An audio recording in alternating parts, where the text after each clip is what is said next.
Hi hello నమస్తే అండి. Welcome back to my channel Soumya Katuri. ఈరోజు మళ్ళీ నేను కొత్త వంటకంతో మీ ముందుకు వచ్చేసాను.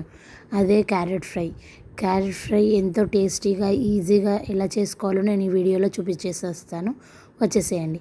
క్యారెట్ ఫ్రైకి మనకు ముందుగా కావాల్సింది క్యారెట్స్. నీట్గా క్లీన్ చేసుకొని క్యారెట్స్ని సన్నగా తురుముకోవాలి. వీడియోలో చూపిస్తున్న విధంగా తురుముకున్న దాన్ని మంచిగా ఒక ప్లేట్లో పెట్టేసుకొని రెడీగా పెట్టేసుకోవాలి. దాని తర్వాత ఒక టేబుల్ స్పూన్ జీలకర్ర తీసుకొని ఒక ప్యాన్లో వేసుకొని లైట్గా ఫ్రై చేసుకోవాలి. డ్రై రోస్ట్ చేసుకొని దాన్ని మెత్తగా పౌడర్ అయ్యేలాగా దంచుకోవాలి. ఈ జీలకర్ర పౌడర్ అనేది మనం లాస్ట్లో యాడ్ చేసుకుంటాం. అది ఫ్రెష్గా ఉంటే బాగుంటుందన్న ఉద్దేశంతో ఇలా చేశాను. తర్వాత అదే ప్యాన్లో ఒక 2 టేబుల్ స్పూన్స్ ఆయిల్ వేసేసుకొని జీలకర్ర, పోపు కోసం జీలకర్ర, ఆవాలు రేపు వెయిట్ చేసిన తర్వాత నెక్స్ట్ కొంచెం మినప్పప్పు కూడా క్యారెట్ ఫ్రైలో వేస్తే చాలా బాగుంటుంది. అది మనం తింటుంటే అక్కడక్కడ పప్పులు వస్తుంటే చాలా బాగుంటుంది అన్న ఉద్దేశంతో మినపప్పు కూడా యాడ్ చేశాను. దాని తర్వాత ఒక చిటికెడు పసుపు వేసిన తర్వాత కరివేపాకు చిటపట్లాడిన తర్వాత మనం ముందుగా తురుము పెట్టుకున్న క్యారెట్ని మంచిగా దాంట్లో వేసేసుకోవాలి. ఆయిల్ తక్కువైనా కూడా ఎంతో హెల్తీగా ఎంతో టేస్టీగా ఉంటుందండి. ఈ కర్రీని తప్పకుండా మీరు ట్రై చేసి నాకు కమెంట్ బాక్స్లో చెప్పేసేయండి. ఎందుకంటే చాలామంది పిల్లలకి క్యారెట్ అనేది నచ్చదు. క్యారెట్ ఈ మధ్య పిల్లలు చాలామంది టీవీలు, ఫోన్లు చూడడం వల్ల కళ్ళకి ఎంతో ఎఫెక్ట్ అవుతుంది.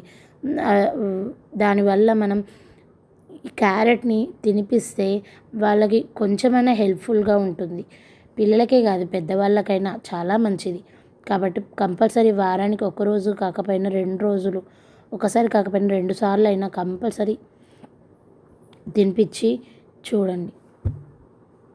తర్వాత ఫ్రై చేసుకున్న క్యారెట్లో లైట్గా ఒక టేబుల్ స్పూన్ ఉప్పు, ఒక టేబుల్ స్పూన్ కారం, మీకు తగినంత మీ టేస్ట్కి. మీకు కొంచెం స్పైసీగా క్యారెట్ ఎలాగో స్వీట్గా ఉంటుంది కాబట్టి మీ టేస్ట్గా తగినట్టు మీకు నచ్చినట్టు మీరు వేసేసుకోవచ్చు. ఇవి మీ ఇష్టం ఉన్నట్టు. ఒక టేబుల్ స్పూన్ ధనియాల పొడి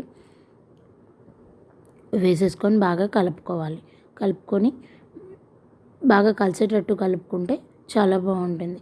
తక్కువ క్యారెట్స్ తీసుకొని ఫస్ట్ ట్రై చేసి చూడండి.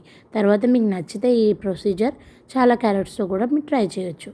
తురుముకొని చేసుకుంటే ఫాస్ట్గా తొందరగా మనకి మార్నింగ్ టైం లేకపోయినా కూడా ఫాస్ట్గా 10-15 మినిట్స్లో అయిపోతుంది. అదే మనం సన్నగా ముక్కలు కట్ చేసుకున్నాం అనుకోండి కొంచెం లేట్ అవుతుంది. కాబట్టి నేను ఈ ప్రొసీజర్లో మా పిల్లలకి నేను ప్రతి వారానికి 2 రోజులు పెడతా ఉంటాను. ఇలా లైట్గా కొత్తిమీరతోని గార్నిష్ చేసుకొని ముందుగా చేసుకొని పెట్టుకున్న జీలకర్ర పౌడర్ కూడా వేసేస్తాను. ఇలా క్యారెట్ ఫ్రై ఈజీగా టేస్టీగా చేసేసుకొని తినేసేయచ్చు. ప్లీజ్